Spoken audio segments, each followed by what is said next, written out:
Idaho Matters podcast is brought to you by St. Luke's On-Demand Virtual Care, which allows patients to see a provider from their home using a computer or smartphone with on-demand care for common ailments such as a cough, sore throat, or a sinus issue.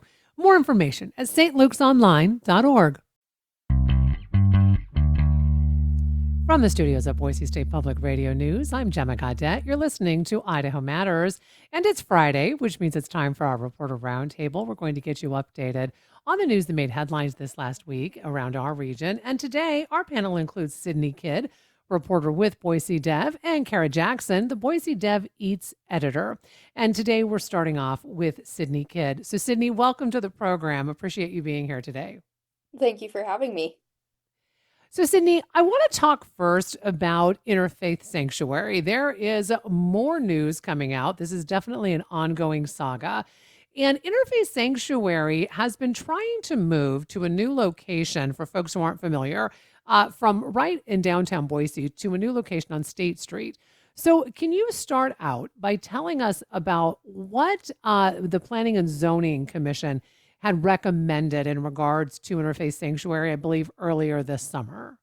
Yeah, so just like you said earlier this summer, the Interfaith Sanctuary had a hearing for their new shelter, and it went before Boise's Planning and Zoning Commission, and who and it, they actually decided to recommend approval of this project, which previously, when this came before them, like a couple years ago, Hmm. rec they had denied it. Um, and so this time they said there was enough changes that they felt good about approving it. But one of the conditions of approval is that the nonprofit Interfaith and the neighborhood association that has been opposed to this new shelter were supposed to go into mediation and come up with a security plan that both parties felt good about. And so, Sydney, we should talk a little bit about this neighborhood association. As you mentioned, they've really given a lot of pushback on interfaith building their location. And for folks who aren't really familiar with it, I think a lot of times when you go down State Street, you just kind of assume it's commercial and industrial, in particular on that part of State Street. But when you get right off of State Street, there are neighborhoods, there's an elementary school. And so there's been a lot of pushback, as you said, for the last couple of years by this neighborhood association. So, with that said, they go to mediation, Interfaith Sanctuary, and this neighborhood association. What happens? So we don't know exactly what happened because those mediations were private, and Hmm. the two groups that they declined to discuss the details. What we do know is that they weren't able to come to an agreement, and so the mediation failed. So, since the mediation failed, where does that leave Interfaith and any on next steps? Right. So now the Interfaith Sanctuary is going to a hearing with the Boise City Council. And that hearing was set for September 9th, but this Interfaith Sanctuary and their contractors did not notice the hearing with enough time. And so now Oh. that hearing has been pushed back to September 30th to allow for things to be within the law. So, what would happen at this upcoming hearing, if it happens on September 30th? So, obviously, the city council will have to hear Interfaith's presentation about um, their shelter. They'll Hmm. hear about its plans. I assume that they will hear from the neighborhood association, Veteran Park Neighborhood Association, um, and from city staff as well. And then they'll make a decision on whether the project should move forward or not. Okay, so if I'm hearing this correctly, once this hearing happens at the end of September, the city council would then make a decision if this shelter moves forward or not, because they'll have public testimony, correct? Yes. Okay. So once again, we are just waiting to find out what the next steps are, if any, when it comes to interface sanctuary. So appreciate the update on that, Sydney. And I know you've been covering some other things as well. In particular, Boise Dev, you cover a lot of development within the Treasure Valley. And so I want to talk next about some new developments. And can we begin by you talking about a new hotel by what? By Marriott brand, right? And this would be in the Meridian area? Yes. So, um, so the Marriott brand is considering a new extended stay hotel. Um, It it's part of its new brand of extended stays hotels. And it would be located near the village. Now, interestingly enough, we found out about these plans, but also Don Day, our founder, he Mhm. reported earlier this week that Hilton is also eyeing a extended stay hotel in Boise. Um, and that one would be off of Federal Way and I-84. So, pretty interesting. Two big hotel brands, looking to do some extended stay hotels in the area. Well, especially extended stays, right? And two of them, as you Yeah. mentioned. And yeah, so any word as to why they're looking at, extended stay hotels? I mean, is it I mean, basically, more people coming to the valley for work? I mean, I wonder if it's housing related. Any word from any of these developers? Yeah, I mean, really it would be speculation on my part. I know on Marriott's website they say that due to increased consumer demand for longer stay Hmm. options at affordable, what they say are affordable prices. Um, that's why they decided to pursue this extended stay brand. Now, as far as if that's because you have more digital nomads or people Mm. working remotely, I couldn't say. I just know that the brand says it's because of increased consumer demand. And then another new development, and I believe your Don Day actually broke this story. I think I saw him on TikTok the other day, actually, with the news of this, and that is another Costco. And can I just start by saying, Yes. and this is dating me, I remember when there was just one old Costco, and it's where the Cabela's was in Boise. I don't even know how many Costco's we have anymore, Sydney, but there's another one potentially coming. Yes, so Costco's having a moment. There's three right now, if you were Okay. wondering, with a fourth on the way in South Meridian. Um, But yeah, this comes to us from Dawn Day, and I should pause here and say I did forget to mention the interfaith reporting did come from our Margaret Carmel earlier in the show. But this comes from Dawn Day. Costco is looking for warehouse bids for a property off of Idaho 55 and Hill Road in Eagle. Now this is very preliminary, so like they would still have to file an application with the city of Eagle and need approval from the city and all sorts of things before this project could move forward.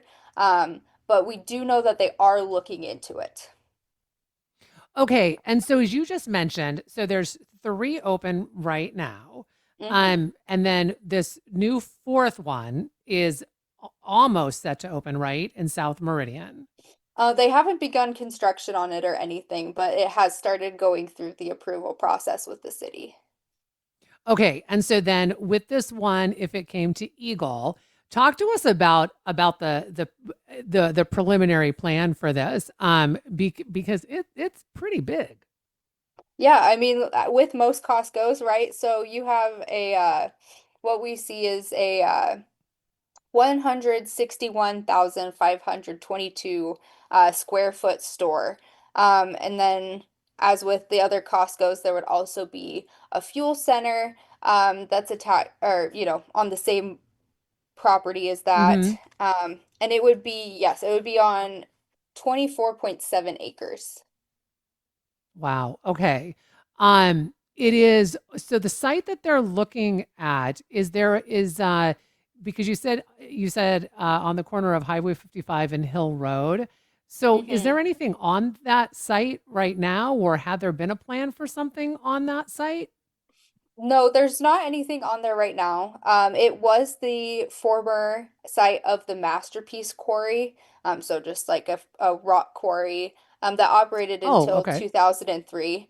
And then late, like a few years later, probably more than a few, but most recently, there was a plan and a development agreement approved by the city for a village-like development to go up there called Quarry Village.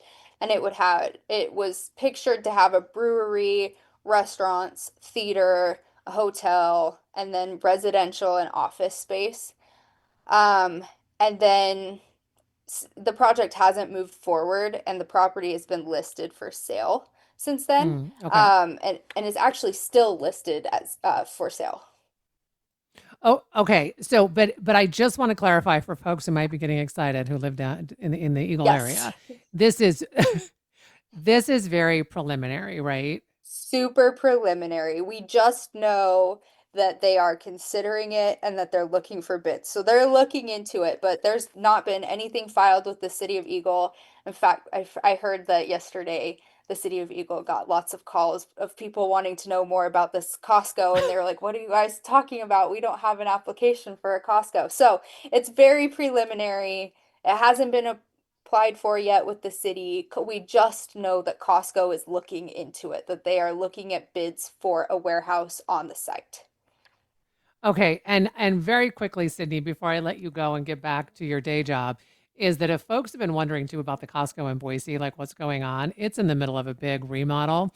Um, Yes. I I I have teenage boys. I grocery shop at Costco these days, and so this is a big expansion too, though. I mean, it's a remodel and it's an expansion that's going on there. So as you said, Costco's having a moment in the Treasure Valley. Yes, a big moment for sure.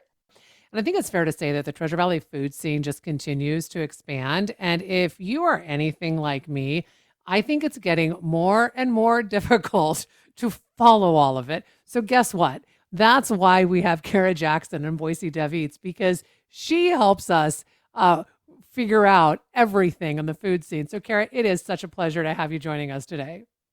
Yeah, thanks for having me. Okay, so Kara, the first one I want to talk about, and I happen to see this almost every single day, is this new sign for a sushi restaurant that's coming to the north end of Boise.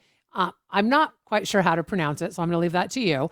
But for folks who are wondering, it's on Fort Street. If you know where the Boise Co-op is, it's in that it's those buildings that are in the parking lot of the Boise Co-op. Yeah, and I'm gonna try my best with pronunciation too, but no promises, Gemma. Okay. A new sushi restaurant is set to open this October, in that exact location you're talking about. So on 4th Street and the little strip mall across the parking lot from the Boise Co-op, and it is called Raibu Sushi Bar. Okay.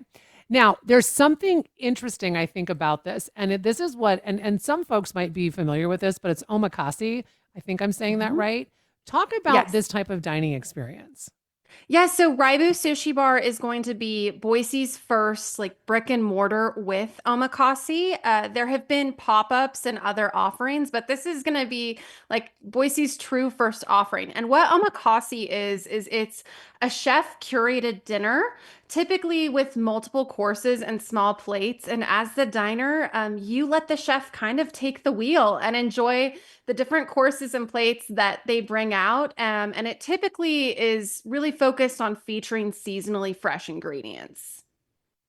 Okay, so will the entire restaurant be this style, or could you order off menu? How does that work in a setting like Yes, for this? those of us who are less adventurous or maybe, don't want that longer, more extensive experience, there will still be sushi that'll be a mix of both traditional Japanese as well as modern American. And then they'll also feature large plates, including A5 Japanese Wagyu dishes. So I think there will be Oh, something for a wide range of people at this new restaurant. yeah, it really sounds like it. And any word as to why they decided to open in the spot that they did? Yeah, so they're actually from out of town and they decided to open in this location because of kind of that demographics of the North End. So I think this is going to do really well there, or at least I hope it is. I know I'm excited to try it, and it's a great new offering for the Treasure Valley.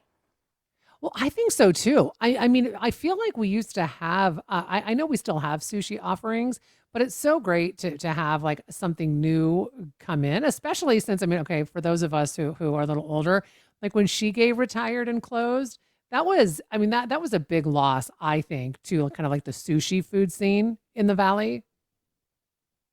Yeah, and so this will kind of, I think, help fill that void and also kind of be a new sushi offering in the North End in downtown Boise. All right, so let's talk next about some Vietnamese restaurants. That there's what there's a Vietnamese restaurant that's opening in what in a space where there was a former restaurant, right? Yes. So this is in South Boise off Overland, and a long time, very popular Chinese restaurant called Lucky Palace just closed its doors on August 30th after more than 17 years in business, which is so sad, especially for people in that area. And we reached out to comment on the reason for closing, didn't hear back, but there was a sign on the door that stated that it was due to landlord complications, that they'd be shutting Mm. their business down. So that's definitely a loss and very sad. However, there is some silver linings. So there are already permits filed with the city of Boise that show a new tenant called Viet Foods Boise. Okay, and what do we know about Viet Foods? Anything at all? Yes, so they didn't respond to my questions in time for my print, but they did. There is a Facebook page already and a basic Oh. website promoting authentic Vietnamese flavors. They have a social post that showcases Vietnamese beef noodle, and the Facebook page also features a photo of fried Vietnamese summer rolls. So I expect kind of a Mm. wide array of Vietnamese street food and kind of those typical flavors that you would expect at a Vietnamese restaurant.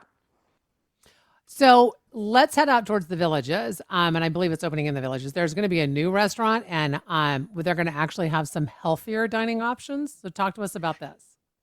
Yeah, so this story comes from our Boise Dev intern, Desiree Resendez.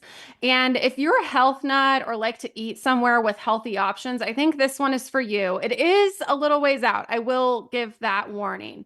So, Okay. according to a building permit filed with the city of Meridian, Flower Child hopes to open a new 3,000 square foot restaurant, which would be part of the village's planned expansion towards Eagle Road. Oh, okay. So when would this potentially open then? Because has that expansion started? That expansion has not started yet, so I have no definitive timeline for you. I mean, they're going to have to build buildings, so I would expect it's going to be a bit. But I've had several readers already email to me like how excited they are about this because Flower Child is a chain that is in other high-end, typically kind of developments similar to the Village, and it's known for Hmm. healthy but really delicious food. Okay. And talk to us about a winery's planning a new tasting room along the Greenbelt. And I have to say, Kara, I'm pretty sure I walked by this the other day on the Did Greenbelt. you?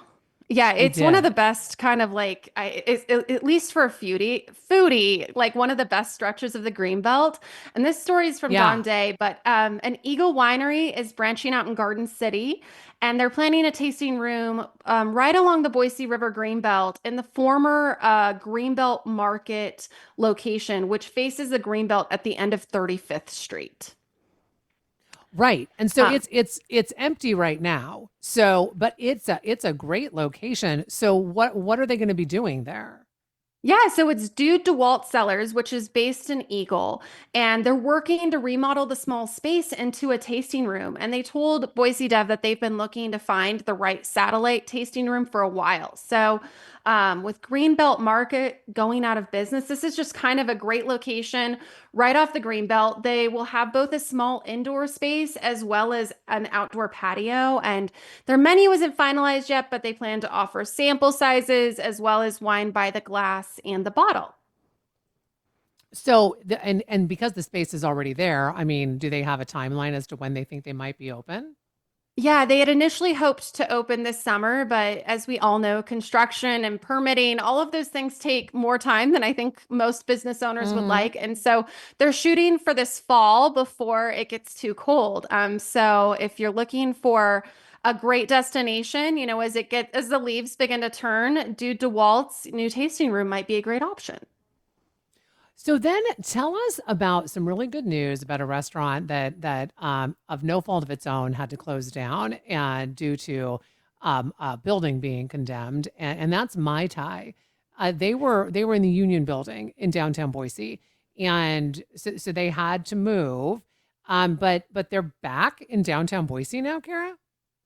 Yes. So, I mean, Mai Tai has been a long popular staple in downtown Boise, and sadly, they had to abruptly close their Union Block location in November 2023 after a fire in the kitchen. And then the building was where the restaurant was located was then condemned due to unrelated structural issues. So they've been, kind of trying to figure things out since then.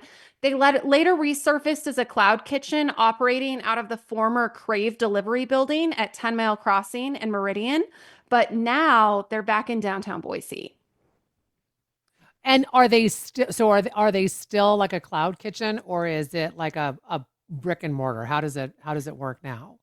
Yeah, so Mai Tai opened in August out of West End Food Co. Kitchen, which is on Idaho Street, and it's primarily a cloud kitchen, but they do have a small patio available with pickup service. So it's really like it hasn't changed their menu or anything like that, but really more their service area. So in its former cloud kitchen location, it primarily served Meridian, but now with a 5 mile radius covers much of Boise as well as Garden City and available for order on both DoorDash Mhm. and Uber Eats and their own website. Are they hoping to some point, Kara, have a brick and mortar location? I mean, because I don't think anyone really knows what's going to happen with the Union Building.